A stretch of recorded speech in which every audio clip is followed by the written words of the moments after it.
Somebody's got to stop Jake TV before he actually hurts somebody, but today I'll be reacting to your wrestling hot takes. Each week after Monday Night Raw, I ask you over on X at Conman167, what did you think of the show, and to submit all of your hot takes, predictions, or any thoughts that you may have had. So without further ado, leave a like on this video, make sure you subscribe to the channel, turn those notifications on, and here's what you had to say. I truly think Bronson Reed can make a name for himself in the main event scene. And CJ, you might be onto something right here with Bronson Reed. We talked a lot about him last week during our hot takes video, how this guy could be the next Intercontinental Champion. And with everything that is happening right now on Monday Night Raw, he certainly seems like he's being positioned for something like that, or maybe more. Now, if you're talking about the main event scene, it's been a while since we've seen a legitimate big man in the main event scene who operates like a big man. I'm maybe misremembering, but it feels like the last time that was anything was when Braun Strowman was Universal Champion, and that is like, what, 3 years ago, 4 years ago at this point? Good lord, time flies by fast. But Bronson Reed would really be a great addition to the main event scene when you look at the type of people that he could work with. Him and Damian Priest could put on a banger if you want to touch on the Terror Twins being towards the main event scene as well. But if you look at Gunther, he would be a great matchup with Bronson Reed. If you go on the other side, hell, I think a lot of us would enjoy to watch Cody Rhodes and Bronson Reed have a big time matchup, but I don't know if I'm sold on Bronson Reed being like the WWE champion yet. But if he does more stuff like this with Braun Strowman, there's certainly a good chance. Your woe review fucking sucks. Find your own thing, bitch. It's two woes. Everybody knows the rules. Wyatt 6 is the best faction in professional wrestling history. Whoa. Hold your horses. I don't think so.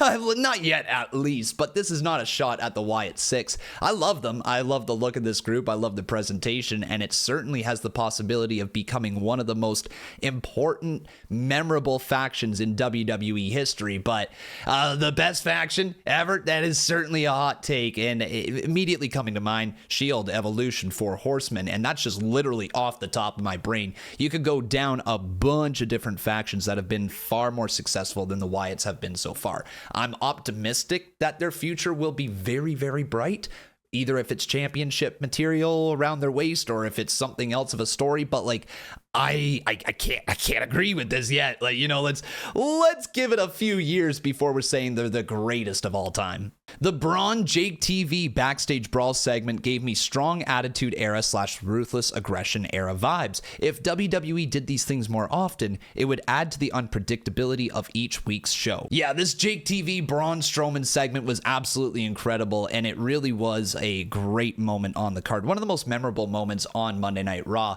And you're on to something right here. This felt very Attitude Era-esque. It seemed like it was something straight out of Big Show and Big Boss Man, or some big giants of the past. You know, it felt like one of those unpredictable moments where you are watching wrestling because you don't know what's going to happen. And that's what a lot of people watch the Attitude Era for, it was crash course TV. It was just fun entertainment that literally anything could happen at any given time. And this whole match right here between Braun Strowman and Jake TV, was one of those matchups where you didn't know what they were going to do with it. A lot of people were maybe thinking the ring was going to break, but the position on the card kind of told us otherwise. And so the fact that we got this crazy backstage brawl in a parking lot on WWE TV is amazing to see. Like, Triple H is bringing the parking lot back to WWE TV. He's bringing it back, man. Let's go, Daddy Trips. Did I just seriously call him Daddy Trips? Oh my God, man, I need more sleep. Rey basically told Dom that he liked his ex more than his current girlfriend. What kind of multiverse story is this? Yeah, this was kind of out of pocket because wasn't Rhea the whole reason why Dominik kind of turned on Rey in the first place? Like, why would he like Rhea Ripley at all? Wouldn't he be kind of thrilled that Liv Morgan is looking out for Dom, treating him the way he deserves to be treated, giving him chicky tendies and giving him a PlayStation 5 and giving him all the love and attention he deserves? Like, I'm just gonna go ahead and say that this is another L by Ray. And look, I'm not gonna sit here and glaze Dominik Mysterio. He's done some stuff right and he's done some stuff wrong, but so has Rey Mysterio. He's done some stuff right, like tried to provide for his family, but in the meantime, time he wasn't there for his family. So I get why Dom is confused. But that devil in his ear in Rhea Ripley is no longer there. Rey should be thrilled. Rey should be like, hey son, come on home. Are you free for Thanksgiving this year? Instead, Rey was just looking to punch him in the face again. Like, Rey, why is it every time you step inside the ring you want to hit your son? I don't get it. All right, stop hitting your son. He's your flesh and blood. I get it. He threw a drink at your daughter at WrestleMania. Rey, he's your son. He's your son. Stop hitting your son. Book these two better, Triple H. This man right here is talking about Ilya Dragunov and Dragon Lee. Let's start with Dragon Lee because this guy seemed like he was going to be positioned to be the next Rey Mysterio, and I still think that they are hoping he's going to turn into that, especially because they continue to partner the LWO together with Rey and Dragon Lee, although they haven't really been on TV all that much lately. It was great to see them there for Monday Night Raw, though, and Dragon Lee once again showed why he is so damn good. He's earned his way into the qualifying match in this IC Championship tournament, which is also really good for him. Any time that we can see Dragon Lee on TV is a great thing for him. But I hope they feature him more because he is so damn good. And this is the exact same feelings that I have about Ilya Dragunov, is that this is a guy that we saw win NXT Gold. Like, he was the NXT champion, one of the most important pieces in NXT history, and one of the most exciting young talents to enter the business in years. I love Ilya Dragunov. I think he's one of WWE's top prospects. And at one point, I even said he's a bigger, more important prospect than Braun Breaker. The booking has kind of told otherwise since they've arrived to the main roster, but Ilya Dragunov has it. And if this is the slow burn story of trying to get Ilya Dragunov over and maybe, go towards Gunther in the future for the World Heavyweight title, then I'm here for it. But I don't know right now what they can do on WWE TV with the acts that they are presenting. Like, they are featuring a lot of the Judgment Day right now. They're featuring the Terror Twins. They've got Gunther and Randy Orton in a main event scene picture, and they've got Braun Breaker as the Intercontinental Champion. There's not a lot of room for these guys on the card right now outside of meaningless matches. And so if you put them in just meaningless matches, sure, they might produce a banger and it might be very, very entertaining, but if they don't do anything with it, maybe fans become less interested in them and their aura is kind of gone. So I'm hoping they're going to figure out something for these guys moving forward because they're too damn talented to be sitting in catering. Speaking of sitting in catering, where is Kiana James? Calling her up but not having her featured in any way for months now is just hindering her ability to continue to develop. Yeah, you're spot on.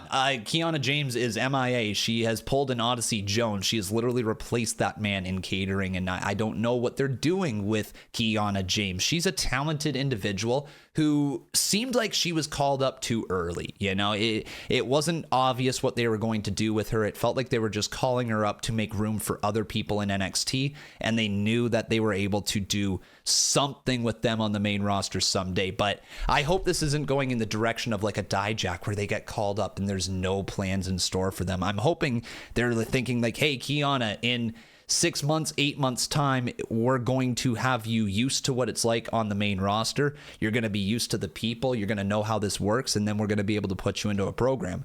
I hope that's what they're doing. I hope that they've got this big plan for Kiana because she's really talented and she's a good character. But right now, what do they do with her? What do you do with Kiana James?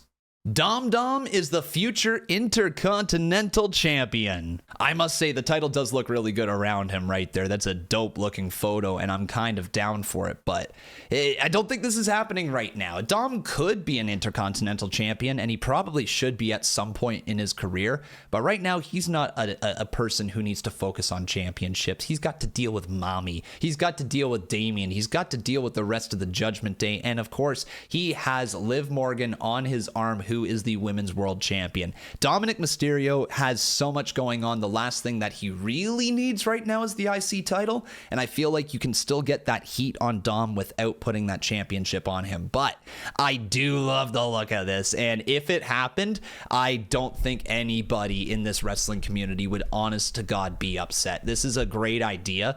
And if it does end up happening, look, it'll be hella entertaining. But speaking of Dom, when/if Dom ever turns face, it will be crazy. And it seemed like maybe we were moving in this direction where Dominik Mysterio was going to be a babyface, but they completely turned a 180 and made him even more hated. Like, I've never seen a heel turn happen while they're a heel, you know? It was kind of crazy to actually see Dominik Mysterio get more hated out of this story, which, you know, you gotta love if you're a pro wrestling fan.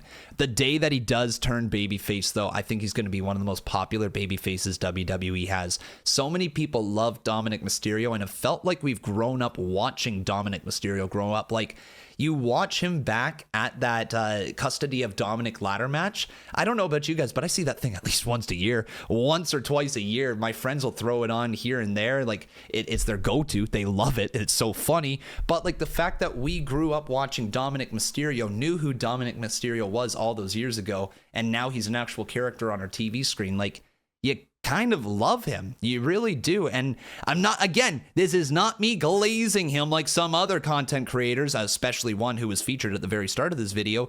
It's not me glazing this man, but like, I think the day that the babyface turn comes, he is gonna be loved by pretty much everybody. Although I will say this, it's going to be incredibly difficult to get him over as a babyface after all the stuff he did. If he's going to be a good guy, he has to make amends with his father. That is the only way you get Dominik Mysterio over as a babyface. Until he makes amends with his dad, he's going to be a permanent heel. Despite losing, Karrion Kross's booking has been a lot better since being on Raw, because he's been on nearly every single episode of Raw TV in some sort of fashion since the draft. Honestly, Kross is winning a lot of people over right now. He's doing great work, and it's just the subtle things that Karrion Kross is doing that is making him successful. Unfortunately, the authors of Pain and Paul Ellering aren't doing much to elevate his character. The money is in him and Scarlett together as a unit. Right now, at least it keeps him on TV, and the Final Testament is an imposing enough looking group to give him more of like an evil guy feel. You know, he's a bad dude coming to the ring, he's entering in black and white, he's a bad man. You know, it's one of those feelings that you're like, you see these big dudes beside him and you're like, yeah, I'm not supposed to like this man, but he is doing great work right now. And it's the tiny little details that Karrion Kross is bringing to the table. Like, well, you know what? Let's jump ahead to it. Like this photo right here, The Miz should betray R-Truth and rely on the Final Testament as his new friends. So you see Karrion Kross in the background just talking to people, getting inside their head. And I kind of love this for Karrion Kross, that this is the common theme with this character, that everything he touches dies. And he's now going, well, apparently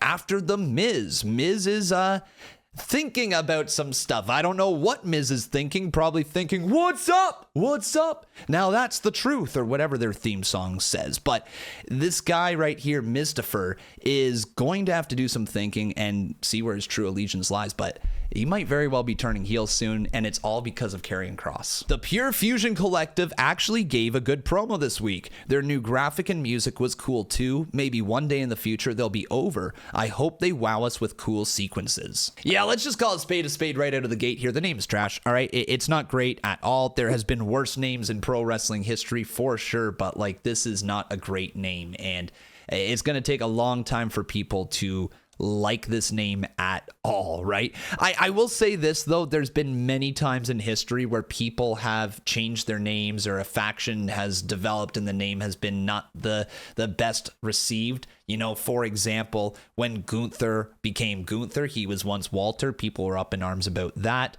If you want to take a look at like some other factions in WWE history, there's like, immediately that came to mind is the Viking Experience, with the Viking Raiders as a tag team, not really a faction, but that's the kind of name that came to mind, and they were dead in the water right out of the gate because it was a running joke. It's the Viking Experience. Or say for Veer, when he was coming for so long, you couldn't really take him seriously, and I wonder if that's going to have the same effect right here with this faction. This name isn't great, but I will also say there's been factions in the past, like Undisputed Era, when they showed up, people are like, oh, that's kind of a dumb name, but they made it their own. And Pure Fusion Collective could very well do the same thing. I don't have high hopes for this name getting over. The PFC is probably what they're going to be referred to more so than the actual Pure Fusion Collective. And it will be one of those tongue-in-cheek jokes like, what is the PFC? And you'll, oh, it's the Pure Fusion Collective. And you're like, okay, so they're PFC, right? Like that's their tag team? Yeah, okay.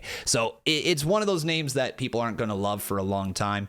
It may get over, it may not, but the talent in that ring, Sonya, Zoe, and Shayna, all incredible talents, and they are probably going to make this faction work. The women's tag division could actually be entertaining if they had more personal stories instead of everyone just wanting to be the most dominant. It's way too boring, repetitive, and predictable due to the most popular teams winning all the time, aka Bianca and Jade and Damage Control. See, the women's tag division is a tough one because we actually don't have a lot of depth to it right now. And so that's why it seems like a lot of people are winning and being featured in the same type of matchups. There's not a lot of women's tag teams available at this moment. They're working on it. You can tell WWE is actively trying to develop women's tag teams. Example being the Pure Fusion Collective, right? They're not going to throw the titles on them right now, but it's going to be a slow build until they get their championships. They should probably look at reintroducing the women's tag team titles in NXT, because when we had the women's NXT titles, we were able to see these future tag teams develop in front of our very eyes. Look at the life of the party, Caden, Chance, and Katana, or whatever their names are, Katana, Chance, and Caden Carter. There we go. They got to develop in NXT first before coming up to the main roster. Yes, Katana's out hurt right now, but they're coming back. And there's more tag teams that could be developed down in NXT. There's so many young female talent that are just looking to begin their careers. If you introduce the women's tag team titles yet again in NXT, you could develop tag teams who could benefit you on the main roster. So let's add more depth to the women's division, and I'm sure the stories are going to get better as a result. My thoughts that CM Punk was under the ring on Instagram Live and attacked Drew from behind. This is more of just a statement because this is what actually happened. If you didn't see it during the show, CM Punk went live on Instagram while he was under the ring before attacking Drew McIntyre. And one of the funniest things was when we were watching it on the live stream, it's about a minute and a half ahead of what's actually being shown on TV. So you just see CM Punk under the ring, and then he comes out from under the ring, drops his phone, just staring up at the rafters, and you hear him attacking Drew McIntyre, and you're just like, well, time to shut off my phone, let's pay attention to the show. And you're just actively waiting for Punk to show up, and it took a minute, but as soon as the music hit, you're like, okay, he's jumping him, and sure enough, he did. It was a really cool thing that CM Punk did. Kind of spoiled the show just a little bit, but like, I'm not gonna be up in arms over CM Punk spoiling if he was gonna sneak attack Drew McIntyre by a minute and a half. You know what I mean? Only a handful of people truly got to see it, but it was really cool from CM Punk, and it shows why CM Punk is one of the best in the business. He just gets people talking through everything he does. When Randy mentioned New Legacy, he really emphasized on Legacy. When that happened, my mind went to Cody. We know Randy's been looking at the title whenever he can, but now I think this is where he slowly starts hinting with his words about possibly going after Cody soon. Definitely a possibility. I think they're trying to keep Randy Orton and Cody Rhodes apart for as long as possible because they know their paths are going to cross eventually. Randy Orton will want to go after Cody Rhodes, and the moment that he does, it'll be very, very entertaining TV, and it's the whole reason why they put Randy on Raw. They don't want to go into that story right now because they know it's good shit. They know it could main event a WrestleMania if they wanted it to, and they might just very well keep them apart until Mania. But the day that it happens, Cody Rhodes and Randy Orton are going to be very, very entertaining in that ring. There's so much history between the two. Like, it's a must-see match, and it's going to happen at some point. Wyatt 6 story has been good, but I still feel they fumbled a way bigger story with Gable and Otis and the Alpha Academy. Yeah, this is kind of hard to argue after seeing what they had before the Wyatt 6 stuff with Gable and now after. Otis is barely on TV. It doesn't feel like Otis is becoming a made man any more than he was before. Like, he's a good guy now. The free Otis stuff could have happened a lot sooner, and Otis probably would have gotten over as a bigger babyface. This is more so one of those things that I think poor timing with the booking from WWE. It feels like they had two stories going on at the same time, and they didn't know how to fully integrate the story of the Alpha Academy into the bigger story of Uncle Howdy debuting and going after Chad Gable. I think Chad Gable was a perfect logical first fit here for Uncle Howdy's opponent, but it did end up costing us the feud that we had going on with Otis, Alpha Academy, Maxine, Tozawa, and of course American Made. It did kind of stop that one from reaching bigger heights, and it is a bit of a shame. I don't know if Otis is going to be able to recover fully from this, because that was kind of his moment to break through as a single star and become a bigger star, and it might take him a while to get back to that point. So you got to feel for Otis, but man, Uncle Howdy going after Gable was excellent storytelling, and I don't have really any issues with it, but it does suck for Gable. Sorry, Otis.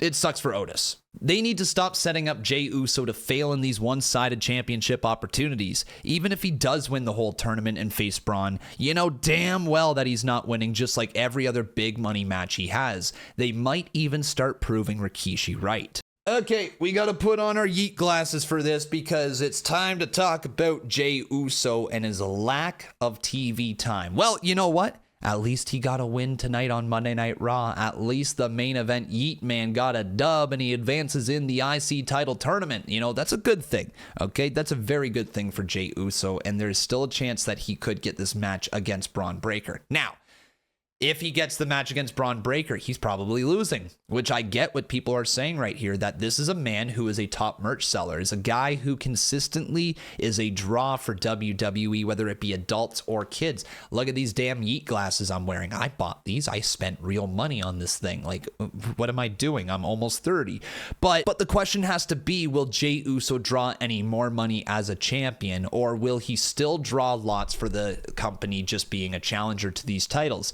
The answer is he probably draws a lot of money being the challenger and creating the chase going after the championships. I want Jey Uso to be featured more on TV. In fact, I want him to have a championship run in the future. But to think that he should be a world champion in the future, a lot of people are saying he should be, and maybe someday, but he's got to prove that he can run with a singles title first. IC championship for Jey Uso would be wonderful. And hey, if they really wanted to put Jey Uso over to the next level and try to elevate him up the card, a win over Braun Breaker, taking the IC championship away from him, would do exactly that. Like, Braun is actually ready for the main event. No matter what people say, they are already getting this man over as a babyface, and he is ready to be in the main event. So if they wanted to have just a short stint with the IC title before moving him up, hey, I'd be down for Jey Uso to take the title from him. I'm not really intrigued in the New Day breaking up if they do. Yeah, you and me both. Like, I'm kind of down to see what happens with the feud, and if it ends up being like Kofi versus Xavier down the line, hell, if it happened at Mania, it would be one of those matches that would be can't miss, and there would be a lot of heat behind the matchup. But as a tag team, the New Day is iconic. It was one of those tag teams that felt like they would never, ever split up. And back when Kofi Kingston lost the WWE Championship, there was one moment in time where he was literally crushing up pancakes with his hand, and like the pancake was falling out from his hand. And I was like, they're turning Kofi Kingston heel. They are. They didn't. They obviously didn't go down that direction. And Kofi and Xavier and Big E are positive baby faces, that is for sure. But I'm starting to wonder if we are being too obvious with this Xavier Woods turning heel storyline. Like, the dude literally was wearing black, and all the attention has been on Xavier Woods being kind of like jealous. And I get it. Some of the best heel turns in pro wrestling are heel turns that are justified. And if Xavier Woods turned on Kofi tomorrow, I think a lot of fans would be like, yeah, he's justified. You know, like Karrion Kross was right. And he got into his ear and kind of made him realize that, hey, you shouldn't be treated this way. But I'm wondering if we're going in the opposite direction. I wonder if it's going to be Kofi and Odyssey Jones that end up turning on Xavier. I think that partnership could be very entertaining. And a lot of people, as much as we love Kofi as a babyface, I think a lot of people would be behind a run with Kofi Kingston with a big, bad bodyguard in Odyssey Jones. I'm just saying, he's got the look, he's got the physique, and Kofi's got the pedigree to be a very entertaining act. And if we're looking to move them up the card down the line, that is a main event act if I've ever heard of one. Kofi Kingston as a heel with Odyssey Jones, a big, bad bodyguard by his side. Dude, that sounds like money. I'm kind of here for it. And also, Xavier Woods is beloved by the fans. Nobody really wants to boo Xavier anyways. Kofi is as well, but hey, it could work. But those were your wrestling hot takes. Be sure to let me know what other hot takes you have down in the comments below. And also, while you're at it, you might as well leave a like on this video. Make sure you subscribe to the channel. Turn those notifications on, as I literally upload every single day. And if you would like to submit your hot takes in the future, be sure to follow me over on X at Conman167. Thanks for watching, and we'll see you guys tomorrow.